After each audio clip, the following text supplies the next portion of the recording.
Eu quero falar com vocês sobre 7 compromissos que a gente listou aqui. 7 compromissos de um discípulo de Jesus. E se você quiser entender melhor sobre isso, você compra um livro chamado 7 compromissos de um precursor. É bem interessante esse livro. Nós vamos falar sobre isso, porque é muito pertinente no que Deus está fazendo neste momento. Alguma coisa que eu queria começar essa mensagem atentando você para o seguinte: Deus, ele já está fazendo algo na sua vida, Deus já está fazendo algo na igreja, Deus já está fazendo algo no bairro, Deus já está fazendo algo. Então o grande segredo para este ano não é a gente sentar e tentar criar alguma coisa, mas sim nos envolvermos naquilo que Deus já está fazendo. Eu creio que Deus já está fazendo algo, eu creio que Deus já tem algo, Deus já está tocando as pessoas. Deus já está tocando as pessoas, e nós precisamos entender aquilo que Deus já está fazendo e nos envolver naquilo que Ele já está fazendo, para cooperarmos com Ele, porque a obra é dele. Então, para isso tem alguns compromissos que eu queria listar aqui para a gente estudar essa noite. Preste atenção. A primeira coisa: uma vida de oração consistente, ou uma vida de oração tanto de você, sua como indivíduo, ou tanto da igreja, nós como igrejas, é essencial para o crescimento da igreja, para ouvir a voz de Deus e para o avanço do evangelho. Só através de um estilo de vida de oração é que nós podemos receber a plenitude que Deus tem para nós. Sabe, a oração é essencial porque ela faz com que o nosso espírito seja fortalecido. Sabe, você já ouviu por acaso, com certeza já ouviu, se você é raiz aí, crente raiz, você já ouviu uma frase que dizia assim, ó: muita oração, muito poder, pouca oração, pouco poder. Alguém já falou isso para você? Você já ouviu isso? Isso aí é a mais pura verdade, porque a oração é essencial para que o seu espírito seja fortalecido. Sabe, a oração, ela desata as bênçãos de Deus, as bênçãos que Deus tem para mim e para você, para a sua família, sobre as circunstâncias que a gente vive. Sabe, a oração, ela produz mudanças reais nas coisas. A oração, ela muda as circunstâncias. A oração, ela muda a realidade das coisas, muda a realidade da igreja. A oração muda a realidade de uma nação. A oração muda a realidade de uma sociedade. Se eu estiver gritando demais, você abaixa o volume da televisão, irmão, porque hoje eu estou na pressão aqui. Vou até abaixar o meu fone aqui, que eu estou ficando surdo. Aleluia. Então, os 7 compromissos que eu quero listar para você é o seguinte: o primeiro é orar diariamente. Todo discípulo de Jesus precisa ter uma vida de oração diária. Ter uma vida de oração diária é se conectar com Deus enquanto nós estamos transformando o mundo. A gente quer transformar o mundo, a gente quer sair para evangelizar. Eu estava conversando esses dias com um amigo sobre evangelismo, e eu trouxe para ele um ponto de vista que eu aprendi nos últimos anos que eu servi as casas de oração pelo Brasil, como missionário de uma casa de oração. E é uma coisa bem interessante que sabe, antes de Jesus mandar os seus discípulos em dupla, Ele chamou os seus discípulos para estarem com Ele. Ou seja, todo movimento evangelístico, ou todo movimento de avivamento é sempre precedido de um movimento de oração na história. Se você vê grandes avivamentos que aconteceram, grandes conversões, sabe, em cruzadas evangelísticas pelo mundo, você começar a olhar a história, você vai ver que isso sempre foi precedido de um movimento de oração. Ou seja, antes de Deus liberar o poder para que a gente possa sair liberando o evangelho, tocando as pessoas através do poder do Espírito Santo nas ruas, Deus nos chama para perto dele, para que nós possamos estar no estilo de vida de oração, conectando o nosso coração com o Senhor, o nosso espírito com o Espírito de Deus, enquanto nós estamos transformando o mundo. Sabe, uma vida de oração consistente é essencial para a vida da igreja. Sabe, a oração nos conecta com Deus, a oração nos fortalece para amar a Deus. O primeiro mandamento é amarás o teu Deus acima de todas as coisas. Esse primeiro mandamento, ele é gerado no nosso coração através do estilo de vida de oração.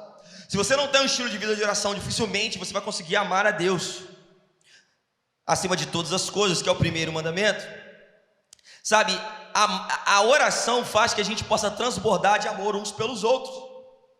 Sabe, a gente olha a igreja, eu falo igreja, não estou falando a segunda igreja batista do Duque de Caxias, mas a igreja em geral. Você vê que as igrejas também, às vezes, não são muito unidas, e as pessoas, às vezes, até da mesma comunidade, sempre tem uma desavença.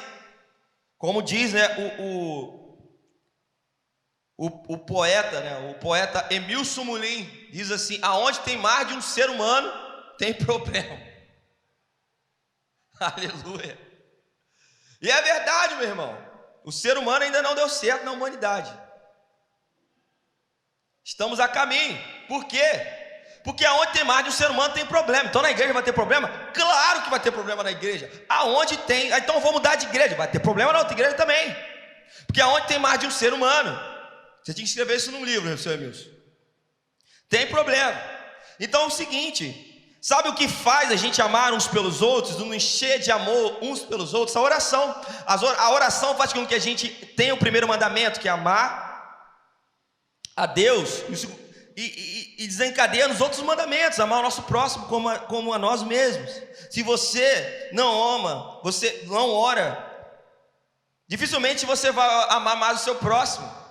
Você vai amar mais você. Por quê? Porque o seu coração, ele briga com você pela sua atenção, para que as coisas sejam para você, que as coisas sejam centralizadas em você. Já parou para pensar que existe dentro de você uma atração por você? A prova disso é o seguinte: se a gente vier todo mundo aqui para frente, a gente tirar uma foto com todo mundo que está aqui no salão. Hoje nós temos mais ou menos umas 12 pessoas aqui. Se a gente botar a galera aqui e bater uma foto, quando termina de bater essa foto, 90% correm até o celular que tirou a foto para olhar a foto. E o que você vai olhar primeiro na foto? Você. É ou não é? Você vai olhar primeiro você. E se você ficou feio na foto, você vai falar assim: essa foto não ficou legal não. É você que não ficou legal. Mas a foto tá boa. Porque dentro de você tem algo que atrai atenção para você, o seu ego. E a oração faz com que você mortifique isso e você comece a amar a Deus. E amando a Deus faz que você ame seu irmão. Amém? Então você pode fortalecer a sua vida de oração de 3 maneiras muito simples.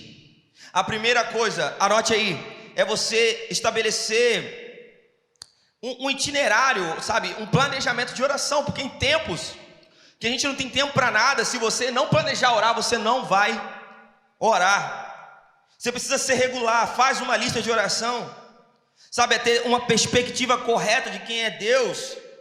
Sabe, quando você tem um planejamento, você estabelece quando você vai orar, e o que você vai orar, e aonde você vai orar. Uma lista de oração te dá, sabe, um enfoque em saber o que você está falando com Deus. E ouvir aquilo que Deus está falando para você, e você anotar aquilo, e você orar aquilo de volta. Você tem uma perspectiva correta do que Deus está fazendo na sua vida, e do que você deseja orar. Então você precisa ter um lugar para orar, um local para orar, um horário para orar. Todo dia, seja no seu quarto, seja onde você ora, não sei. Então aqui vai o primeiro desafio para você, que a gente já está fazendo com os jovens. Então eu vou fazer um desafio para você que é do GIFAC, você que é das senhoras, você que é o grupo de mulheres, grupo dos homens, você é todos os grupos, grupo de dança, qualquer grupo que você tiver na igreja. Fazer um desafio para você. Pega aí um caderno, escreva o horário que você vai orar todo dia, o lugar que você vai orar todo dia, tira uma foto, escreva assim: esse aqui é o meu cantinho de oração, e mande no grupo do GIFAC, mande no grupo das senhoras, mande no grupo onde você estiver, dos homens. Se você é jovem, mande no grupo dos jovens, se você estiver no grupo. Esse aqui é meu lugar de oração. Arruma a cama lá, deixa tudo bonitinho, né? Um jovem me falou assim: olha, eu não vou tirar a foto não, porque minha cama não está tão arrumada. Eu falei: arruma a cama, crente. Arruma a cama e tira a foto, porque quando você tira a foto ali do seu lugar de oração, até a sua mente fala: cara, ali eu oro. Isso vai te ajudar a saber que aquele ali é o seu canto de oração. Então, na prática, você precisa ter uma lista de oração sobre o que orar. Você precisa ter um lugar de oração, aonde eu vou orar, onde eu vou orar. E você precisa ter um horário de oração, que horas eu vou orar. Então já vou te dar uma dica bem legal. Você pode orar todos de terça a sexta, 8 horas da manhã aqui junto com as senhoras, é bem legal. E você pode orar também junto aí com as irmãs do relógio de oração, nesse horário, que é bom que você ora junto com as pessoas, cada um na sua casa.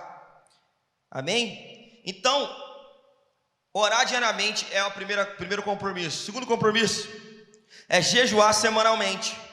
Quando você jejua, você se posiciona para receber mais de Deus. O jejum mortifica a sua carne, mortifica o seu eu, mortifica esse desejo de atrair atenção para você, mortifica isso na sua vida e te fortalece para o que Deus tem para você. Sabe, você tem que cooperar com o Espírito Santo para poder caminhar na intimidade e no poder que estão prometidos nas Escrituras. As Escrituras dizem que esses seriam os sinais que acompanhariam os que crerem. Marcos capítulo 16, versículo 17 e 18, diz que no nome de Jesus, nós oraríamos pelos enfermos, eles ficariam curados. Diz que no nome de Jesus, nós expulsaríamos demônios. No nome de Jesus, nós falaríamos novas línguas, pegaríamos em serpentes, se alguma coisa mortífera nós bebêssemos, não nos faria dano. Se a gente colocasse a mão sobre os enfermos, eles ficariam curados. Esses são os sinais. Mas para que essas coisas aconteçam na sua vida e você viva isso, você precisa cooperar com o Espírito Santo. Sabe, e a maneira de você fazer isso é jejuando semanalmente, porque jejuar é, por definição, se abster de comida. Ou seja, quando eu me abstenho de comida, sabe, algo acontece no meu corpo naturalmente. E existe algo espiritual ao mesmo tempo, que eu vou ficando fortalecido no meu homem interior à medida que eu vou me alimentando da palavra. Ou seja, se eu estou de jejum, mas não estou orando, eu estou de jejum, mas eu não estou lendo a Bíblia, jejum sem oração, jejum sem Bíblia é dieta, não é jejum, é dieta. Então se você, cara, como é que eu faço para jejuar? Você precisa parar de comer e você precisa correr atrás das coisas que vão alimentar o seu espírito. E a gente colocou aqui jejuar semanalmente. Por que jejuar semanalmente? Porque Deus espera um estilo de vida dos seus discípulos. Ah, mas onde está escrito na Bíblia que eu tenho que jejuar semanalmente? Em lugar nenhum. Está escrito que você tem que jejuar em lugar nenhum. Lugar nenhum está escrito isso. Lugar nenhum. Sabe, mas quando você começa a olhar Jesus, você percebe que Jesus, ele jejuava e orava constantemente. Por quê? Porque era isso que os seus discípulos viam, era isso que os seus discípulos percebiam. Os seus discípulos olharam para ele e falaram assim: nos ensina a orar. Ou seja, ele estava orando sempre. Quando eles foram expulsar o demônio, não conseguiram. Jesus falou: olha, isso aí só sai com muita oração e jejum. Ou seja, você precisa estar no estilo de vida de oração e jejum para conseguir expulsar aquele tipo de demônio. Amém? Ou seja, existe um estilo de vida de jejum. Para Jesus jejuar 40 dias, ele não jejuou 40 dias do nada. Ele foi jejuando 1 dia, 2 dias, metade de 1 dia, 3 dias, 4, até chegar um dia jejuar 40 dias. Então existe um estilo de vida de jejum. Sabe, Jesus disse assim: quando jejuar, está lá em Mateus capítulo 6, versículo 17 e 18. Mas tu, quando jejuar, versículo 18, teu pai que te vê em secreto te recompensará. Ou seja, quando jejuar, não se jejuar. Se ele falar quando jejuar, Jesus já espera que nós estivéssemos jejuando uma hora ou outra. Amém? Faz sentido para você? E outra, sabe qual é a coisa mais interessante do jejum? Jesus promete que o Pai vai recompensar o nosso jejum. Só isso, só essa frase já nos enche o coração de alegria, já deixa o jejum importante. Sabe, algumas recompensas do jejum são externas, mas muitas coisas são internas. Outras recompensas que nós temos são no nosso coração, quando encontra Deus mais profundamente. Sabe, só citando rapidamente, existem 7 tipos de jejuns nas Escrituras. Só uma citação. Nós jejuamos para experimentar mais do poder de Deus em nosso ministério, está aí. Nós jejuamos por revelação profética dos últimos dias. Daniel buscou oração em jejum para receber revelação sobre o que aconteceria quando Jesus voltasse. Nós podemos jejuar pelo cumprimento das promessas de Deus para a nossa família, cidade e nação. Daniel fez isso lá no capítulo 9. Nós jejuamos para vencer uma crise individual ou nacional. Ou seja, se você estiver em crise, você pode jejuar para vencer uma crise.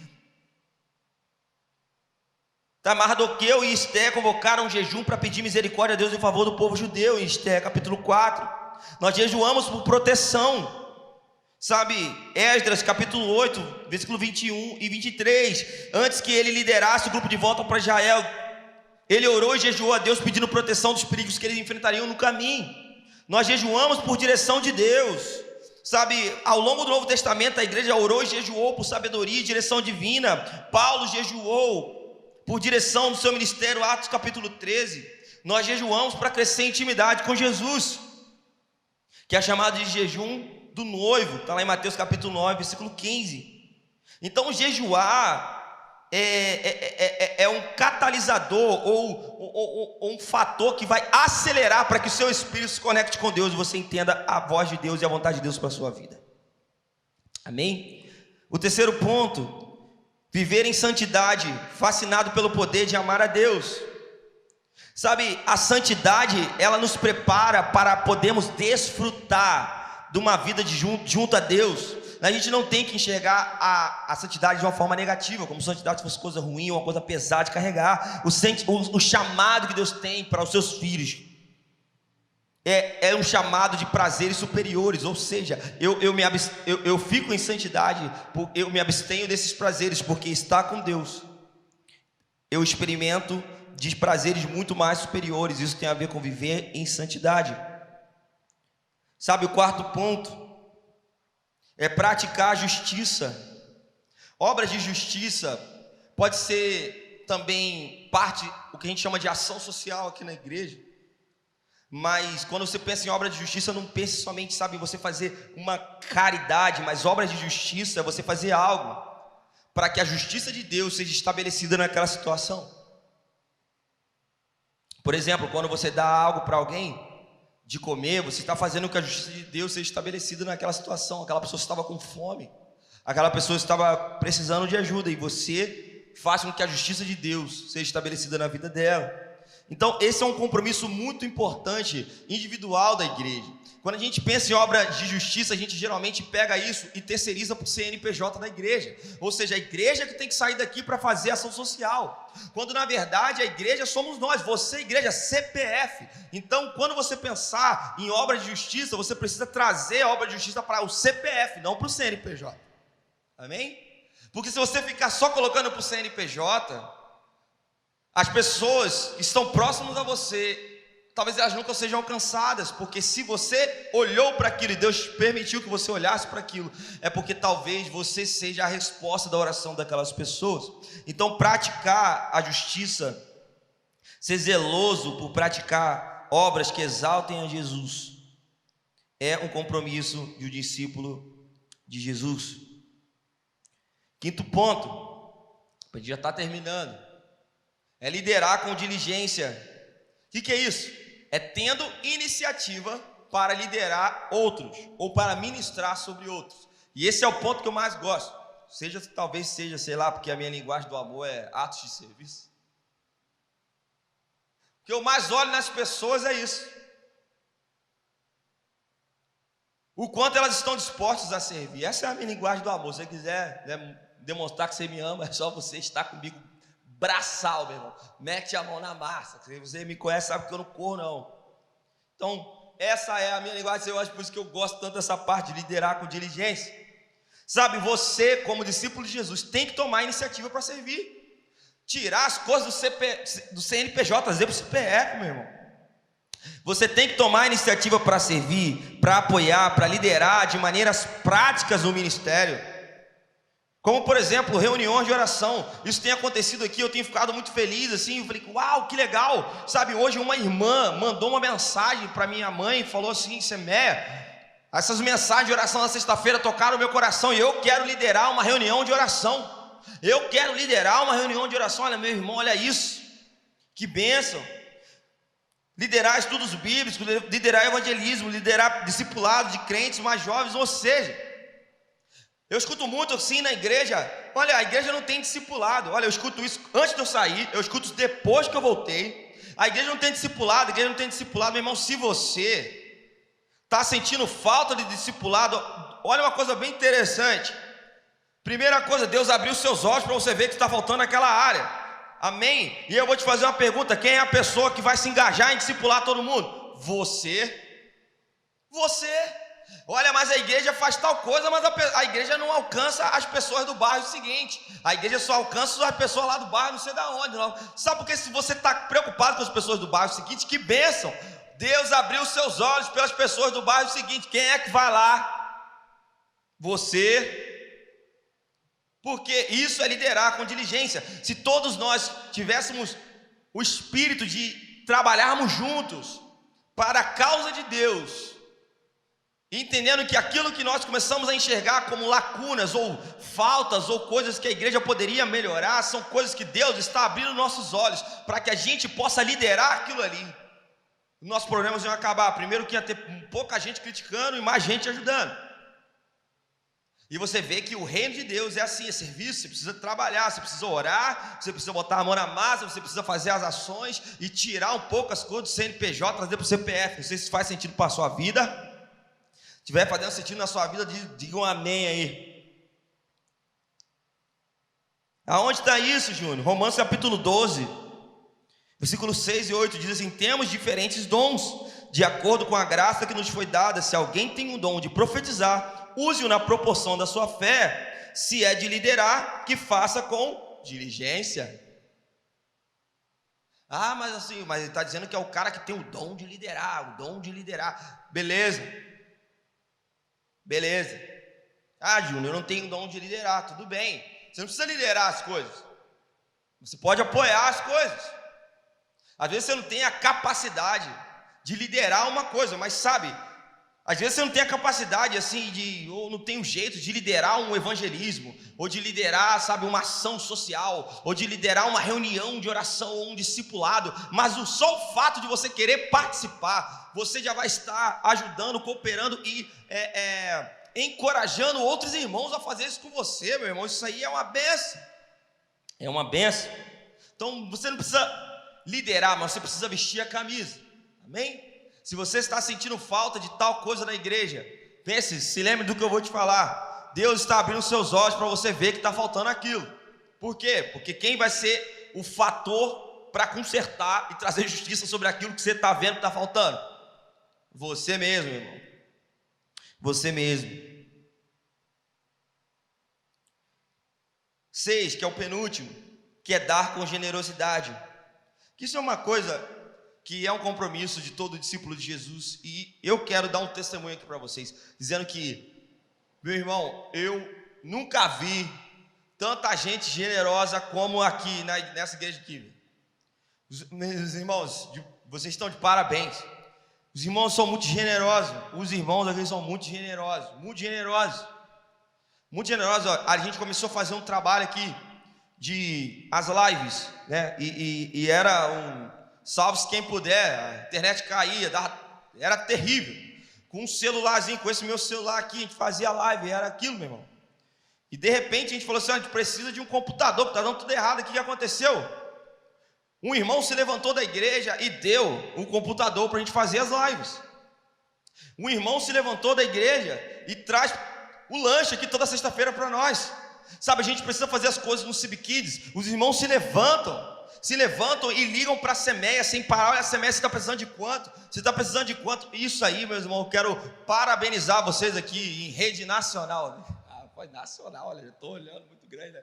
Em rede aqui nacional ou municipal, não sei aqui. Enfim, daqui na internet, que para 42 pessoas assistindo a gente agora. Meu irmão, você tem um coração doador. Os irmãos daqui da igreja são muito generosos, amém. Eu louvo a Deus pela vida dos irmãos. Quantos irmãos investem na minha vida, investem na vida da minha família? Quantos irmãos investem em nós, sabe, acreditam no que nós fazemos? E meu irmão, eu queria dizer para vocês que Deus é muito feliz, Então, se você quer ser tocado ainda mais como esses irmãos são, em dar com generosidade, entenda o seguinte: dar com generosidade tem a ver com você, né, devolver o seu dízimo. Está lá em Malaquias capítulo 3, a gente estudou sobre Malaquias há 2 semanas atrás, mas tem a ver também com você ofertar e você ser generoso, meu irmão. Não só apenas com dinheiro, mas em servindo alguém para amanhã. Os homens vão estar aqui pela parte da manhã, às 9 horas. 10 horas, 10h30, 8h30, 8 horas, 8 horas. Os irmãos vão estar aqui 8 horas da manhã, dando o quê? Dando os seus serviços, dando o seu tempo para Deus, sendo generoso, sabe? Eu esqueci, como é que é o nome do rapaz do ar-condicionado mesmo? Cláudio, você sabe que eu preciso escrever o seu nome em algum lugar aqui, porque você é tipo... Cláudio Silva e Silva, parece nome de radialista, né? Silva e Silva, Cláudio Silva e Silva, que colocou o ar-condicionado pra gente. E o irmão, ele vem aqui, você não entende, o irmão é abençoado, ele vem cheio de Espírito Santo, abre ali os ar-condicionados, ele limpa os ar-condicionados todo, fica tudo bom aqui. O irmão é faixa preta na generosidade, irmão. O irmão é demais. A gente até deu o almoço dele esses dias aqui, ele não queria nem aceitar o almoço. O irmão é tão bom, cara, é tão bom, coração tão generoso, assim como o Antônio e sua equipe vão vir aqui amanhã. Então, se você quiser, você vem aqui, rapaz, vem, você é homem, vem aqui amanhã, 8h30 da manhã, vamos trabalhar aqui na igreja, doa o seu serviço. Você é quantos marceneiros da igreja doam os seus serviços para cá? Sabe? Dom, são generosos. O irmão Reginaldo, o irmão Maia, o Wellington, né? Vulgo Bota Barrolo, que a gente chama ele de Bota Barrolo. Os irmãos doam os seus serviços. Quantas pessoas doam os seus serviços? O irmão Emilson, sabe, faz muito além daquilo que é combinado com ele, muito além, doando sempre o seu serviço, porque pessoas generosas. Você não precisa dar com o seu dinheiro, mas você pode dar com o seu serviço. Amém? Tem aí, esqueci de citar o Will, que deixou a sua câmera aqui para a gente fazer a live, tem 1 ano. Use. Olha o irmão generoso, meu. Largou a câmera dele aqui para a gente, para que a mensagem de Deus chegasse aí na sua casa. Último ponto, falar com ousadia, sendo testemunhas fiéis. Último compromisso de um discípulo de Jesus. Sabe, o primeiro título de Jesus em Apocalipse enfatiza o seu ensinamento público como testemunha fiel da verdade. Apocalipse 1, versículo 5, sabe? Ele não recusou falar da verdade. Jesus não recusou falar as verdades que não eram populares. Por exemplo, rapaz, hoje eu postei uma coisa no Instagram. Eu não sou muito de postar essas coisas porque isso dá um pouco de polêmica. Eu não sou um cara muito polêmico. Mas eu estava lendo isso aqui sobre ser testemunha fiel. Eu falei, cara, tem que falar isso. Eu vi uma postagem em que eram vários tipos de coisas, vários tipos de família, né? Família, é assim, entenda a família que o mundanismo quer implantar. Ou seja, eram pessoas que eram assim, homem com homem, era um caso, não é um casal de homem, não existe, né? Era uma dupla. Escrito aí 2 mulheres juntas, família. Uma mulher, um homem, 2 crianças, família. Um homem com um cachorro, família. Uma mulher com um cachorro, família. Uma mulher, um homem e um cachorro, família. 2 mulheres e um cachorro, família. 2 homens e um cachorro, família. Daqui a pouco 2 cachorros, família. Só faltou esse. Ou seja, olha todos os contextos de família. E eu escrevi, esse é o ensinamento que o mundanismo está colocando dentro da sua casa. Quando você vê Big Brother, se você vê, eu não sei nem por que a gente fala sobre Big Brother ainda, porque, pelo amor de Deus, não vamos nem falar sobre isso aí já é muita meninice, você vê isso. Não vamos nem dar espaço para isso aqui. Então você vai e começa aí a ser bombardeado por essas coisas que não prestam. Daqui a pouco você vai achar que um pet é o seu filho. Os pets são os filhos do futuro. Não é não, meu filho. Pet é pet. Pet é pet. Cachorro é cachorro. Como já dizia o Falcão, né, mano? Homem é homem, menino é menino. Cachorro é cachorro, gato é gato, coelho é coelho. Filho, família, tem a ver com homem, mulher, seus filhos. Isso que é uma família, meu irmão. Isso é uma família. Hoje as pessoas tratam melhor um cachorro do que as próprias pessoas, os seres humanos. Se você atropelar alguém na rua, ou se você vê alguém passando mal, às vezes a pessoa nem faz nada, mas se passa por cima de um cachorro, você vê? Você já percebeu, meu irmão, quantos pet shops tem aberto por aí? As pessoas estão, nada contra cachorro ou pet, é legal ter um pet, quem tem pet, amém. Glória a Deus. Mas você não pode pensar que aquilo ali é o seu filho. Pode ser até um carinho, mas é um cachorro, é um gato, é o seu gato, não é um cachorro, é o seu cachorro, é o seu gato, amém. Mas família é outra coisa. Filhos gerados por você ou criados por você. Isso que o mundanismo tem colocado, mudado o estilo de família, a ideia de família. Aí sabe o que acontece? Você vai se alimentando daquelas coisas, daqui a pouco você acha aquilo tão normal. Já vi vários crentes falando isso, cara. Então você precisa ser fiel testemunha e ser fiel com a verdade. Meu irmão, fale a verdade, nada mais que a verdade, morra por falar a verdade. Morra por aquilo que a Bíblia diz. Importa se as pessoas vão ficar chateadas com você. Não seja educado e sábio para usar as palavras, mas fale a verdade. Jesus não recusou as verdades. Sabe, para sermos fiéis no nosso testemunho da verdade, a primeira coisa, nós temos que ser bíblicos. O que é ser bíblico? É andar dentro dos parâmetros das Escrituras. Tudo que dissermos tem que ter a ver com a Bíblia. Às vezes você não consegue falar com a verdade porque a sua vida não dá um bom testemunho bíblico. Os seus vizinhos sabem que na sua casa o nome de Deus não é glorificado, porque você às vezes tem um comportamento vergonhoso para o Evangelho.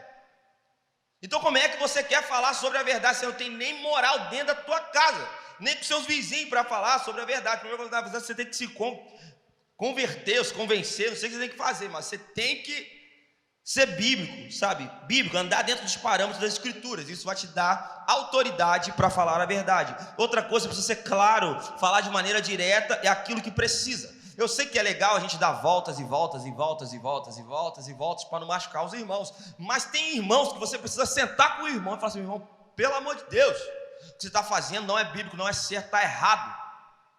Sabe, esses dias eu falei isso com um dos jovens que a gente discipula. Eu liguei para ele e falei assim: cara, olha só, o que você está fazendo está errado, não está certo, isso não está certo.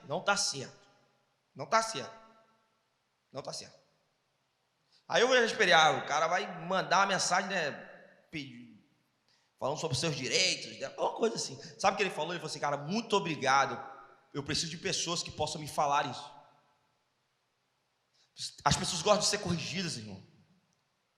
As pessoas precisam ser corrigidas em amor, claro, porque quando eu corrijo um filho, eu corrijo um filho porque eu amo. Deus corrige os seus filhos porque Ele ama os seus filhos. Então você precisa ser claro, sabe? Fica dando volta não, esperando 25, 30 anos, 40 anos para tomar uma posição sobre algo que você está vendo que está errado. Vá lá e fala em amor, do jeito certo, do jeito bíblico, mas vá lá e fale. Tenha um compromisso com a verdade. Aí você precisa ser valente, sabe? Não se intimidar pelo falso sentimentalismo ou pela rejeição. Olha, eu acho que se eu vou falar isso aqui, ninguém mais vai falar comigo. Não, meu irmão, vá lá e confronte as pessoas. Pessoas precisam ser confrontadas. Pessoas que vivem no pecado precisam de ajuda, precisam ser ajudadas, confrontadas biblicamente. Falando: meu irmão, o que você está fazendo não está glorificando o nome de Deus. Você precisa fazer isso. Você precisa ser terno. O que é ser terno? É falar sem amargura, sem aborrecimento, buscando benefício do outro. Porque quando eu falo isso, eu falo bem. E agora, claro, meu irmão, claro, o que você mais precisa, além de falar, é pedir sabedoria de como vai falar. Por exemplo, já viu o pastor Eduardo? Ele é muito bom nisso, ele vai falar, irmão, ele tem as palavras certas lá para falar com você, é uma pessoa muito sábia. E às vezes você está todo coberto de razão, e você quer falar com um irmão, mas você não sabe falar, e na verdade você está trazendo desunião, você está comunicando que você não gosta daquele irmão, mas na verdade você precisa comunicar que você ama aquele irmão, e você está confrontando aquele irmão porque você o ama.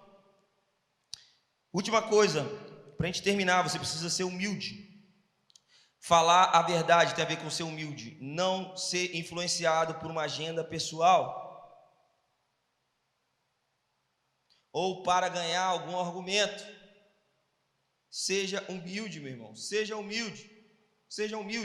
Um exemplo, quando você for chamar a atenção de confrontar alguém, ou confrontar alguém com a verdade, seja na internet, não sei onde você vai fazer, com sabedoria, com ternura, você precisa ter humildade, porque eu preciso fazer aquilo ali, pensando nele, não pensando em mim, não como aquilo pode me beneficiar, mas aquilo pode liberar amor na vida daquele irmão. Sabe, João capítulo 18, versículo 37 diz: para isto eu vim ao mundo, para dar testemunho da verdade. Sabe, esses são os compromissos. Esse é o estilo de vida que Deus espera, que Jesus espera dos seus discípulos. Esse é o estilo de vida que Jesus espera das pessoas que andam com Ele. Esse é o estilo de vida que Jesus espera de você. Esse é o estilo de vida que Deus espera de mim, espera de você. É o estilo de vida que Deus espera da nossa comunidade, ou da nossa igreja local para esse ano de 2021. Sabe, meu irmão, esse ano vai ser um ano espetacular, já está sendo um ano espetacular. Deus liberará coisas grandes sobre nós, sobre mim, sobre a sua casa, sobre a sua família, sobre nós como igreja. E o nosso desejo é que você entenda e, esqueci como seria a palavra, mas tenha adesão do estilo de vida de um discípulo de Jesus. Sabe, fale a verdade, ore diariamente, jejue diariamente, pratique o zelo das obras de justiça, tenha um coração generoso, fale a verdade,